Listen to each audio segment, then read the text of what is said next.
حضرت یونس علیہ الصلوۃ والتسلیم اپنی قوم میں تبلیغ فرماتے رہے، لیکن پوری قوم جو ہے بت پرستی کی شکار تھی، اور آپ کی تبلیغ سے کوئی ایک بھی مسلمان ہونے کو تیار نہیں۔ یونس علیہ السلام مسلسل انہیں سمجھاتے رہے، اللہ تعالیٰ کی طرف بلاتے رہے۔ پھر ایک وقت ایسا آیا کہ حضرت یونس علیہ السلام نے اللہ رب العزت کی بارگاہ میں عرض کیا کہ مولا، یہ میری قوم سنتی نہیں ہے، یہ راہ ہدایت پر آنا ہی نہیں چاہتی، میں انہیں کتنے دنوں سے تبلیغ کر رہا ہوں اور تیرے راہ کی طرف بلاتا ہوں، مگر ان میں سے کوئی نہیں آتا۔ اللہ عز و جل نے فرمایا، یونس بس ٹھیک ہے، اپنی قوم کو بشارت سنا دو عذاب کی، کہ بس 3 دن کے بعد خوفناک عذاب آئے گا اور اس میں وہ سب ہلاک و برباد ہو جائیں گے۔ حضرت یونس علیہ السلام اپنی قوم میں آئے اور اپنی قوم سے آخری مرتبہ کہا کہ دیکھو، اللہ عز و جل کی طرف سے مجھے یہ وحی آئی کہ اب اللہ تعالیٰ اس بستی پر عذاب نازل فرمائے گا، اور ایسا عذاب کہ تمہارے ساری نشانیاں ختم ہو جائیں گی۔ تو قوم میں بہت سارے لوگوں نے مذاق اڑایا کہ یہ ایسے ہی ڈرا رہے ہیں، بات کچھ ہے نہیں۔ لیکن ان میں سے جو عقل والے لوگ تھے، بوڑھے لوگ تھے، انہوں نے کہا، ہم نے آج تک یونس کو کبھی جھوٹ کہتے ہوئے نہیں سنا علیہ الصلاۃ والتسلیم۔ حضرت یونس علیہ السلام یا کوئی بھی نبی ہوں، اعلان نبوت سے پہلے یا بعد میں کبھی انبیاء سے کوئی گناہ سرزد نہیں ہوتا۔ تو سارے لوگوں نے کہا، ہم نے آج تک انہیں کبھی جھوٹ بولتے ہوئے نہیں سنا یا مذاق کرتے ہوئے بھی نہیں دیکھا، تو بھلا کیوں ہمارے ساتھ ایسی بات کہیں گے؟ سوچو بچار میں تھے۔ پھر فیصلہ یہ کیا قوم نے کہ دیکھتے ہیں، 3 دن کا انہوں نے ٹائم دیا، اگر وہ 3 دن تک ہماری بستی میں ہی رہتے ہیں تو اس کا مطلب ہے یہ انہوں نے ایسی ڈرانے کے لیے کہا، اور اگر وہ نہیں رہتے ہیں بستی میں تو اس کا مطلب ہے کہ عذاب آئے گا۔ اور ہوا ایسی ہی۔ حضرت یونس علیہ السلام نے اپنی قوم کو ڈیٹ بتا دی، دن بتا دیا کہ اس دن تک عذاب آئے گا۔ اس سے پہلے حضرت یونس علیہ السلام بستی چھوڑ کر چلے گئے۔ اس بستی میں آپ نے قیام نہیں فرمایا۔ جس بستی میں عذاب آنے والا ہو، اللہ کے نبی نہیں رہتے۔ ہاں، جن بستیوں میں عذاب آیا ہے وہ نبیوں کے جانے کے بعد آیا ہے، نبی کے ہوتے ہوئے کسی قوم پر عذاب کبھی نہیں۔ ہاں، کہ نبیوں کو بھی اس عذاب میں آنا ہوا ہو، نہیں، ایسا نہیں ہے۔ حضرت یونس علیہ السلام پہاڑیوں میں چلے گئے۔ اب بستی کے لوگوں نے دیکھا 1 دن باقی تھا جو میعاد کا تھا، جو بتایا ہوا تھا، تو لوگوں نے صبح اٹھ کر کے دیکھا تو آسمان پر گھنے بادل چھائے ہوئے ہیں، ڈر کا ماحول ہے، اور پوری بستی میں ایک عجیب سی کیفیت طاری ہے، یعنی سناٹا طاری ہے اور ہو کا عالم ہے۔ آسمان پر گھنگور گھٹائیں چھائی ہیں اور ڈراؤنی شکل کی بدلیاں۔ تو لوگ ڈر گئے اور کہا، یونس علیہ السلام سچ کہتے تھے، اللہ کا عذاب آنے والا ہے، ہم جس بت پرستی میں تھے اس سے ہمیں توبہ کرنا ہوگا۔ تو سارے کے سارے لوگ اپنے اپنے گھروں سے نکل آئے، بچے، بوڑھے، جوان، مرد، عورتیں، سارے کے سارے میدان میں جمع ہوئے اور رونے لگے، گڑ گڑانے لگے، توبہ کرنے لگے اللہ کی بارگاہ میں۔ اور پھر سبوں نے مل کر کے کہا، اے رب ذوالجلال، ہم اپنے پرانے تمام بتوں کو ختم کرتے ہیں، تو ہی ہمارا خالق ہے، تو ہی ہمارا رب ہے، ایک تیری وحدانیت پر ہم یقین کرتے ہیں۔ اور اللہ رب العزت کی وحدانیت کے وہ قائل ہوئے، ایمان لائے۔ تو پھر اس کے بعد اللہ تبارک و تعالیٰ قرآن میں ارشاد فرماتا ہے، لما آمنوا کشفنا عنہم العذاب، جب وہ لوگ ایمان لے آئے تو اللہ تعالیٰ نے اپنا عذاب ان سے ہٹا لیا، جو عذاب آ چکا تھا وہ ٹل گیا۔ بہت کم ایسا تاریخ میں ملا ہے کہ عذاب آیا ہو اور ہونے سے پہلے پھر چلا گیا ہو، لیکن جب بھی عذاب ٹلا ہے تو وہ توبہ کی برکت سے ٹلا۔ جب قوم توبہ کرتی ہے اللہ عذاب اٹھا لیتا ہے، عذاب کو دور کیا۔ آج ہم نے تلاوت کیا اس میں پارے میں۔ اب وہ بستی والے سارے کے سارے مومن ہو گئے، ایمان لائے۔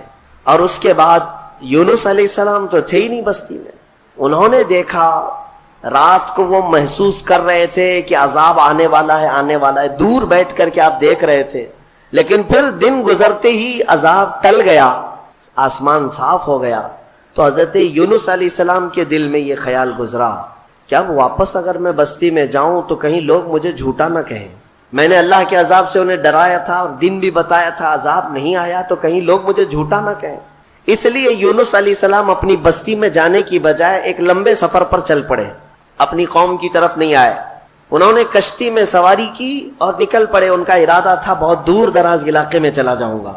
اب یہاں پر میں آپ سے بتانا چاہتا ہوں یونس علیہ السلام نے انتظار نہیں کیا اللہ رب العزت کی وحی کا کہ اللہ کا حکم کیا آتا ہے، اس سے پہلے ہی حضرت یونس علیہ السلام چل پڑے اور کشتی میں بیٹھے.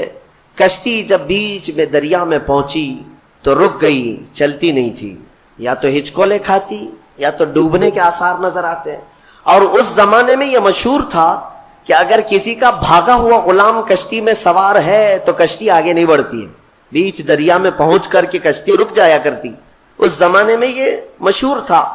تو جب کشتی بیچ دریا میں رکی تو لوگوں نے جو سوار تھے کہنا شروع کیا کہ لگتا ہے اس کشتی میں کوئی بھاگا ہوا غلام ہے، جس کی وجہ سے کشتی نہ آگے بڑھتی ہے اور بلکہ ڈوبنے جیسے آثار نظر آتے ہیں. حضرت یونس علیہ السلام نے ان سب کے سامنے کہا، ہاں میں وہ غلام ہوں جو اپنے رب سے بھاگ کر آیا، میں ہی ہوں، انتظار کیے بغیر آ گیا ہوں.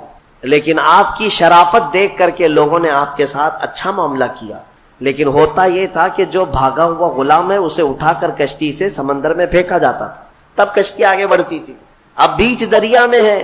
لوگوں نے یہ کہا کہ نہیں، یونس علیہ السلام چہرے سے اتنے شریف ہیں، اخلاق کے اتنے اعلیٰ ہیں، یہ ایسا نہیں کر سکتے. لہٰذا کشتی میں بیٹھے ہوئے سارے لوگوں نے قرآن اندازی کی کہ جس کا نام نکلے گا اس کو سمندر میں ڈالا جائے گا، اس کو دریا میں ڈال دیا جائے گا. تو قرآن میں حضرت یونس علیہ السلام کا ہی نام نکلا. جب قرآن اندازی کی گئی ان کا ہی نام نکلا. پھر بھی کشتی والوں نے کہا دل نہیں مانتا ہے کہ اتنے اعلیٰ اخلاق والے، اتنے حسین چہرے والے کسی نیک آدمی کو دریا میں ڈال دیا جائے. پھر دوبارہ قرآن اندازی کی گئی. دوسری بار جب قرآن اندازی کی گئی تو پھر یونس علیہ السلام کا نام. تیسری بار قرآن اندازی کی گئی، پھر حضرت یونس کا نام آیا. تو مجبوراً سب لوگوں کا اتفاق ہوا، حضرت یونس علیہ السلام کو اٹھا کر کے دریا میں ڈال دیا گیا. یہ حضرت یونس علیہ السلام کا دریا میں جیسے ہی ڈالا جانا تھا، دریا میں موجود ایک بہت ہی بڑی قسم کی مچھلی نے منہ کھولا اور آپ کو نگل لیا. حضرت یونس علیہ السلام کو مچھلی نے نگل لیا. اب آپ مچھلی کے پیٹ میں چلے گئے، لیکن ایک بات یاد رکھیں، مچھلی کی غذا بن کر کے نہیں گئے تھے آپ کہ مچھلی نے نبی کو غذا بنا لیا ہو، لقمہ بنا لیا ہو، بلکہ مچھلی کو حکم تھا کہ یہ تیری غذا نہیں ہے، بلکہ یہ میرے نبی کی امان گاہ ہے، حفاظت گاہ ہے. اور مچھلی کے پیٹ میں یونس علیہ السلام گھنٹہ، 2 گھنٹہ، 3 گھنٹہ، دن، 2 دن نہیں، 40 دن تک رہے. 40 دن تک مچھلی کے پیٹ میں رہے اور وہ دریا میں آپ کو لے کر گھومتی رہی. مچھلی کے پیٹ میں اندر رہنا کیا یہ ممکن ہے یا ناممکن ہے؟ میرے عزیزوں، آپ کو حیرت ہوگی، تھوڑا سا آپ مطالعہ کریں اور سرچ کریں تو آپ کو پتا چلے گا. آج کی دنیا میں بھی سائنس میں یہ ریسرچ سے ثابت ہوا ہے. 2 ایسے لوگ ملے جن کو ویل مچھلی نے نگل لیا تھا. ایک شخص 8 دن کے بعد باہر نکلا، ایک آدمی 3 دن کے بعد باہر نکلا، لیکن دونوں زندہ نکلے. یہ اس صدی کی بات کر رہا ہوں میں، اس زمانے کی. اور یونس علیہ السلام تو اللہ کے نبی ہیں، لیکن بات اتنی ہے کہ مولا جس کو جہاں چاہے محفوظ رکھے، یہ وہ قادر مطلق ہے. 40 دن تک اندر رہے. اس مچھلی کے پیٹ میں جو چیز ہوتی ہے وہ کیا ہوتی ہے؟ ایک راستہ ہوتا ہے، پھسلنے والا راستہ جو چربی کی طرح ہوتا ہے، اور اندر جانے کے بعد ایک بڑا گھر کی طرح سے اس کا پیٹ. بس یہ ہے کہ نرم ملائم گھر تو ہوتا ہے لیکن روشنی کہیں سے نہیں ہوتی، بالکل اندھیرا. باقی سب آرام کی چیزیں ہیں. زندگی کے لیے انسان کے مچھلی کے پیٹ میں بھی آرائش ہے یا اہتمام ہے، لیکن روشنی کا کوئی انتظام نہیں. یونس علیہ السلام اس اندھیری کوٹھری کے اندر یعنی مچھلی کے پیٹ کے اندر 40 دن بتائے. 40 دن. لیکن آپ کو میں بتاتا ہوں کہ یونس علیہ الصلوۃ والتسلیم مچھلی کے پیٹ میں جانے کے بعد مسلسل رب ذوالجلال کی بارگاہ میں دعا کرتے رہے کہ مولا تو مجھے معاف فرما دے، میں اپنی بستی سے جلد چلا آیا تیرے حکم کا انتظار کیے بغیر، مجھے تو معاف فرما دے. یہ دعا چلتی رہی یہاں تک کہ قرآن کہتا ہے وَظَنُّونِ إِذْ ذَهَبَ مُغَاضِبًا فَظَنَّ أَن لَّن نَّقْدِرَ عَلَيْهِ فَنَادَىٰ فِي الظُّلُمَاتِ أَن لَّا إِلَٰهَ إِلَّا أَنتَ سُبْحَانَكَ إِنِّي كُنتُ مِنَ الظَّالِمِينَ. رب تعالیٰ فرماتا ہے مچھلی والا، ذنون کہا گیا یونس علیہ السلام. یونس علیہ السلام کا ایک لقب آیا ہے ذنون، مچھلی والا. جب ناراض ہو کر کے نکلا اپنے شہر سے، اپنی بستی سے، تو مچھلی کے پیٹ میں پہنچا دیا گیا. فنادا فی الظلمات، اللہ فرماتے پھر اندھیریوں میں اس نے پکارا. اندھیریوں میں، ظلمات کہتے اندھیری، اتنی اندھیریاں کہ ہاتھ بھی نظر نہ آئے. اندھیریوں میں اس نے پکارا. کیا پکارا یونس علیہ السلام نے؟ لا الہ الا انت سبحانک انی کنت من الظالمین. اس کو آیت کریمہ کہتے ہیں نا. بہت ہی اثر انداز ہے، بہت ہی اثر انداز. اللہ تبارک و تعالیٰ کی تسبیح ہے. یونس علیہ السلام نے یوں عرض کیا، کوئی معبود نہیں سوائے تیرے اے مولا، تو تجھی کو پاکی ہو، تجھی کو پاکی ہو. انی کنت من الظالمین، اپنے متعلق اعتراف کیا. اور اللہ تبارک و تعالیٰ کو یہ جملہ اتنا پسند آیا کہ فوراً مولا فرماتا ہے فاستجبنا لہ ونجیناہ من الغم. ہم نے فوراً ان کی دعا کو قبول کر لیا اور ان کو اس غم سے آزاد کر دیا. اسلام یہ ہے جس نے کہا قل هو اللہ احد اللہ الصمد لم یلد ولم یولد. کہو وہ اللہ ایک ہے، اللہ بے نیاز ہے. لم یلد، نہ وہ کسی سے پیدا ہوا ہے، ولم یولد، نہ اس سے کوئی پیدا ہوگا. اس سے کوئی لم یلد، اس سے کوئی پیدا نہیں ہوا، اور نہ وہ کسی سے پیدا ہوا. یہاں ختم ہو گئی بات. اب نہ میرے خدا کا کوئی باپ ہے، نہ بیٹا ہے، نہ بھائی ہے، نہ بہن ہے. کہیں یہ تصور آئے گا ہی نہیں. تم ہم سے یہ سوال نہیں کر سکتے کہ اللہ کے آبا و اجداد کہاں ہے، اولاد کہاں ہے. ہم نے خدا کو مانا ہی ایسے ہے کہ وہ جسم و جسمانیت سے بھی پاک ہے، رشتہ داری سے پاک ہے، کوئی نہ اس کا ہمتا ہے، ایک ہی سب کی سنتا ہے. یہ اللہ تبارک و تعالیٰ کے متعلق ہمارا یقین یہی ہے. عزیزان گرامی وقار، دور اور تسلسل کا جو قانون ہے، میں نے یہی بتایا کہ بعض لوگ اس چیز کے ذریعے سے بھی چاہیں تو ہدایت حاصل کر سکتے ہیں کہ کہیں تو جا کے ہمیں فل سٹاپ ہونا پڑے گا. کوئی تو ہے جو اینڈ ہے، اس کو کوئی پیدا کرنے والا نہ ہو، جا کر کے تمہیں ختم ہونا پڑے گا ایک نہ ایک جگہ. کہ کوئی تو ہے جو لاسٹ ہے، اس کو کوئی نہ پیدا کیا ہو. اگر اس کو بھی کوئی پیدا کیا ہے تو پھر یہ بھی بات آئے گی اس کو بھی کوئی پیدا کیا ہوگا. تو ہمیں ایک ایسی ذات ماننی پڑے گی جس کو کوئی نہ پیدا کیا ہو. تبھی جا کر کے ہم یہ کہتے ہیں وہ جو ذات تم جا کر اینڈ ہوگے اسی کا نام اللہ رب العزت ہے، جس کو کسی نے پیدا نہیں کیا. یہ اسلام کا بہترین عقیدہ ہے. میرے عزیزو، توحید کسے کہتے ہیں؟ اب بات آتی ہے. وجود کی بات ہو گئی، اللہ ہے اتنا تو ماننا پڑے گا. اس کے لیے تو بہت ساری دلیلیں بچے بھی پکڑ کر کے بتا دیں گے. ایک خاتون، ہم نے بچپن میں پڑھا تھا، ایک بوڑھی عورت چرخہ سل رہی تھی. اس سے جا کر کسی نے پوچھا کہ اللہ ہے کہ نہیں ہے؟ تو اس نے کہا ہے. کیا دلیل ہے؟ کہا یہ میرا چرخہ جو سل رہا ہوں یہی دلیل ہے اللہ کی. کہا کہ کیسے؟ کہا یہ چرخہ، اس سے کپڑے سلتی ہوں، جب تک میں چلاتی نہیں یہ سلتا نہیں. مشین سلتی نہیں ہے کپڑے. اسی سے میں نے یہ یقین کر لیا کہ میرا چرخہ میرے چلائے بغیر نہیں چلتا، تو نظام کائنات پورا بغیر چلائے کیسے چلے گا؟ کوئی تو ہے. یہ ہو گئی بات وجود کی، کوئی تو ہے. اب آتی ہے توحید کی بات. کوئی تو ہے، اب ہمیں یہ بتانا ایک ہی ہے. کوئی تو ہے لیکن وہ جو ہے وہ ایک ہی ہے. یہاں پر بھی ہمیں اسلام نے جو فلسفہ دیا ہے، قانون دیا، وہ بہت ہی پیارا ہے. اس کی وجہ کیا ہے میرے عزیزو؟ چلو اب ہم توحید کی طرف آتے ہیں. توحید کہتے ہیں ایک ماننا. ایک ماننا حقیقت میں دیکھا جائے تو دنیا کے اکثر مذاہب میں توحید کا شروع میں درس رہا. عیسائیت جو آئی ان میں بھی تھا، بعد میں یہ تثلیث کے قائل ہو گئے. یہودیوں میں بھی اللہ کو ہی مانتے، خدا کو ہی ماننا ہے. ہندوؤں میں بھی ایک کا ہونے کا تصور کتابوں میں ان کے موجود ہے. یہ اور بات ہے کہ انہوں نے ملا دیا، مسالے لگا دیے، الگ الگ ہو گئے. خالص جو اپنے دین پر باقی ہے الحمدللہ وہ اسلام ہے. آج اللہ رب العزت ہے اور وہ ایک ہے. ایک ہے. اس پر کیا دلیل ہے؟ اس پر بھی دلیلیں دینی ہوں گی مسلمانوں. عقلی دلیلیں بھی ہیں، نقلی دلیلیں بھی ہیں. نقلی دلیلیں ہمارے لیے، نقلی کا مطلب ہوا کسی جگہ سے ثابت ہے، قرآن سے، حدیث سے یہ ثابت ہے تو یہ نقلی دلیل. عقلی جو عقل بھی جس کو تسلیم کرے، عقل جس کو ایکسپٹ کرے، وہ کیا ہے؟ اس بوڑھی عورت کا ہی میں بتا دوں جس نے چرخہ سلا، اور چرخے کو چلانے میں اس نے کہا کہ اللہ ہے، کوئی تو ہے، کیونکہ میری مشین بغیر چلائے نہیں چلتی. تو اس سے صاحب نے، جس نے سوال کیا، پوچھا کہ اچھا ہے تو کیا وہ ایک ہے کہ دو ہے؟ کہا نہیں ایک ہی ہے. کہا وہ کیسے؟ کہا دو ہو تو دیکھو تم سامنے بیٹھو، ادھر سے چلاؤ، میں ادھر سے چلاتی ہوں. پھر کپڑے کی کیا درگت بنتی ہے؟ تم اپنی طرف کپڑا کھینچ رہے ہوں گے، میں اپنی طرف کپڑا کھینچ رہی ہوں گی.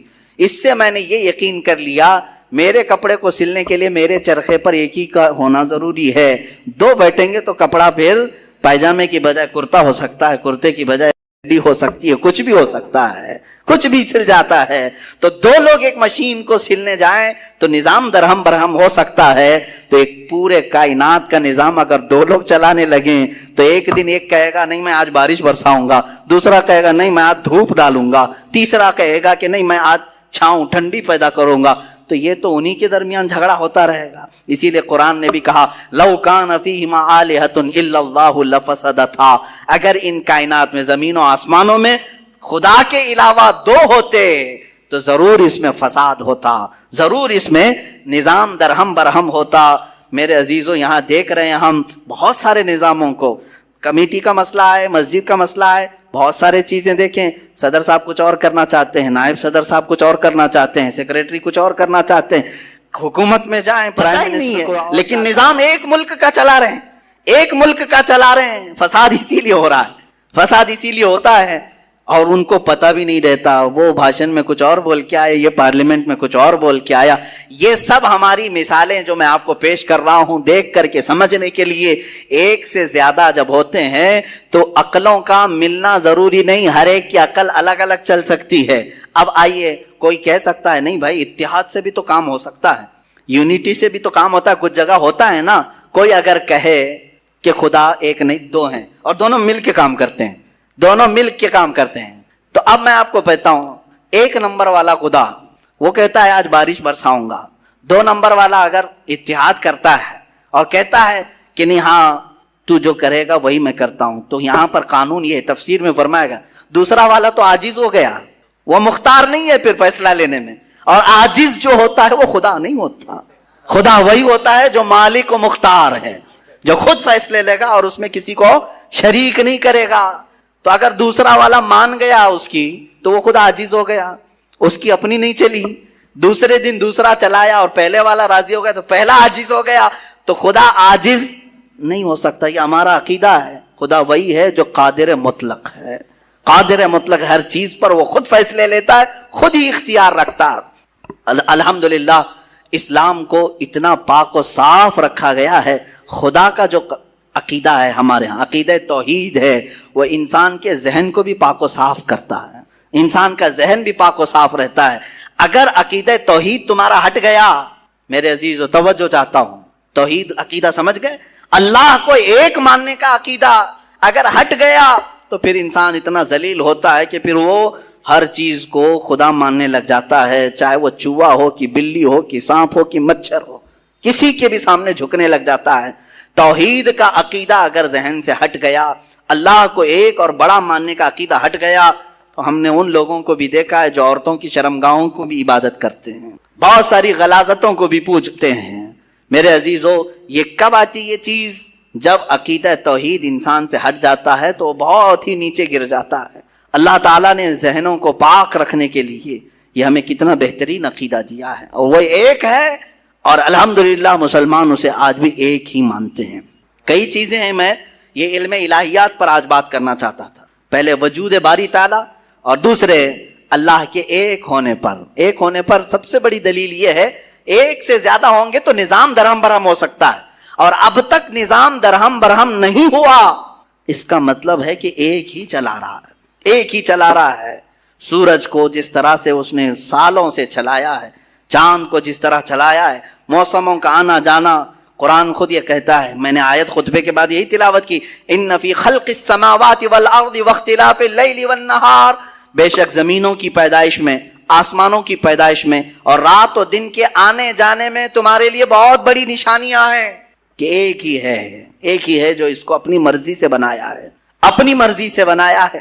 عزیزان گرامی وقار, ہندوؤں میں بھی ایک ہونے کا عقیدہ تھا کہ ایک خدا ہے. بہت ساری کتابیں ہیں جس کو میں نے پڑھا ہے جس میں کہا گیا ہے سنسکرت میں کہ وہ ایک ہی ہے, ایک ہی ہے. لیکن ہوا یہ کہ بعد میں ان تعلیمات میں مکسنگ کیسے آئی. جیسے ہمارے ہاں فرشتوں کا تصور ہے, جبرائیل ہیں, میکائیل ہیں, اسرافیل ہیں, اسرائیل علیہم السلام, جو ملائکہ ہیں وہ اللہ تبارک و تعالیٰ نے انہیں مختلف کاموں پر لگایا ہے. میکائیل علیہ السلام بارش برساتے ہیں, روزی پہنچانے کے کام میں ہیں. اسرائیل علیہ السلام روح نکالتے ہیں. تو ان ملائکہ کو جس طرح سے ہمارے ہاں تصور دیا گیا اللہ کے فرشتے، تو ان لوگوں نے ان دوسرے کاموں کو دیکھ کر ہر ایک چیز کا الگ الگ خدا بنا لیا. ہواؤں کا خدا الگ، بارش کا خدا الگ، آگ کا خدا الگ، پانی کا خدا الگ.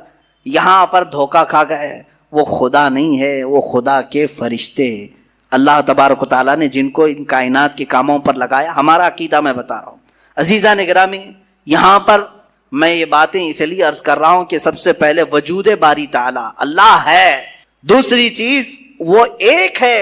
اب تیسری چیز آتی ہے جس کے متعلق آج کے بہت سارے دہریے سائنس کے اسٹوڈنٹ وہ کہتے ہیں اگر ہے مان لیا، ایک ہے مان لیا، دکھتا کیوں نہیں ہے؟ یہ بھی سوال ہے. ہمارا عقیدہ ہے نراکار ہے، اور وہ آکار مانتے ہیں. بعض لوگ ان کے ہاں بھی ہے جو خدا کو نراکار مانتے ہیں کہ وہ نہیں دکھ سکتا. میرے عزیزو، یہ جن لوگوں نے ہم سے سوال کیا کہ پھر وہ دکھتا کیوں نہیں، وہ دکھتا کیوں نہیں، اس کے لیے میں جواب یہ بتاؤں گا کہ اگر انسان جس طرح سے آج پیدا کیا گیا، جتنی اس کے اندر کمزوریاں ہیں، انسان کی آنکھوں میں پورا کا پورا سورج نہیں سما پا رہا ہے. کڑی دھوپ میں سورج کو کیوں نہیں دیکھتے؟ وہ تو دکھ رہا ہے نا. تو دیکھو 1 گھنٹہ دیدار کرو، درشن کرو سورج کی. کیوں نہیں کرتے؟ نہیں کرتے. آپ کے اندر تاب و طاقت نہیں ہے. سورج کروڑوں میل دور ہے، اس کو آپ پورے طور پر اپنی آنکھوں میں نہیں لے پا رہے ہیں. تو یہاں سے تم سب کو پتا چلا کہ میری آنکھیں کمزور ہیں، دنیا کی بڑی چیزوں کو میں سما نہیں سکتا. تو یہ تو سورج کے بارے میں کہہ رہا ہوں جو رب ذوالجلال کی ہزاروں نہیں کروڑوں تخلیقات میں سے ایک ذرہ ہے. اس ایک ذرے کو ہماری آنکھیں نہیں سما پاتی تو پورے کائنات کے خدا کو، رب ذوالجلال کی تجلیات کو کیسے سما پائیں گے؟ آنکھوں میں کیسے اسے سما سکتے؟ اسی لیے اللہ نے قرآن میں فرمایا لا یدرکہ الابصار، اس کو کوئی آنکھ گھیر نہیں سکتی. وہ کیوں؟ سوال بھی تو ہے کہ اگر گھیر لے آنکھیں ہو کیا جاتا اگر اللہ کو دیکھ لیتے؟ تو اس کے متعلق فلسفی طور پر بھی اور اسلامی طور پر بھی میں بتاؤں. میرے عزیزو، عقیدہ ہمارا یہ ہے کہ اللہ، اس کا کوئی سائز نہیں، اس کا کوئی سائز نہیں. اتنا چوڑا، اتنا اونچا، اتنا لمبا، اتنا چھوٹا، یہ چیز ہے نہیں، ہم اس کو مان نہیں سکتے. تو جب آنکھوں میں تمہارے کوئی چیز آئے گی تو وہ سائز والی ہی آئے گی، کچھ تو سائز ہوگا اس کا، چاہے وہ 100 کلومیٹر والا ہو. اگر آنکھوں میں آ گئی تو سائز بن گیا، اور جس چیز کا سائز بن گیا وہ خدا ہو نہیں سکتا. ہمارے ہاں یہ عقیدہ ہے کہ اللہ تبارک و تعالی جسم و جسمانیت سے پاک ہے، مکان و مکانیت سے پاک ہے. اس کی یہ تمام چیزیں ایسی نہیں جس طرح انسان کی آنکھ، ہاتھ، پیر، منہ، پیٹ، یہ تمام چیزوں سے وہ پاک ہے. وہ جیسا ہے وہ اللہ بہتر جانے. لیکن انسان کی دنیا میں آنکھیں اس چیز کو سما نہیں سکتی، اور جو چیز اس کی آنکھوں میں سما گئی وہ خدا ہو نہیں سکتی. اس کے لیے ایک فارمولا میری طرف سے لے کر کے جاؤ. جس چیز کو بھی دیکھا کسی نے دنیا میں سوائے رسول اللہ کے، میرے آقا صلی اللہ علیہ وسلم، ایکسیپشن میں بتا رہا ہوں، حضور کو چھوڑ کر کے پوری کائنات کی بات کر رہا ہوں، جس نے کسی چیز کو دیکھا وہ خدا ہو نہیں سکتا. ام المومنین عائشہ صدیقہ نے بھی فرمایا ہے کہ جس نے بھی یہ کہا کہ خدا کو یہ دیکھا ہے ظاہری آنکھوں سے، کھلی آنکھوں سے، وہ سب سے بڑا جھوٹ بولا ہے، دنیا کا سب سے بڑا جھوٹ بولا اس نے. اب یہ بات میں اسی لیے عرض کر رہا ہوں کہ ہو سکتا ہے تمہارے تک بھی آ جائے وہ بھیجے میں خدا دکھانے والے پیر صاحب. ہاں، کچھ لوگ خدا کو دکھا کر کے مرید کرانا چاہتے ہیں اور تانا مارتے ہیں، ارے میاں ہم تو دکھا کے مرید کرتے ہیں. دکھا کے کس کو؟ بکرے کے بھیجے میں دکھا کر. میاں ان کو یہیں خدا مل رہا تھا، معاذ اللہ رب العالمین، کلیجے میں نہیں، پھیپڑے گردے میں نہیں.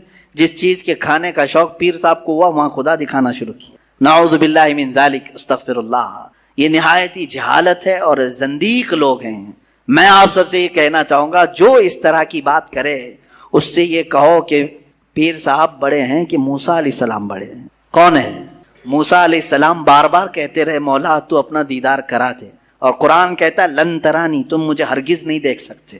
اور پھر موسیٰ علیہ السلام نے اصرار کیا تو اللہ نے انہیں کوہ طور پر بلایا. اور یہ سب سنتے ہیں نا، معراج کے واقعے میں بھی سنایا جاتا ہے.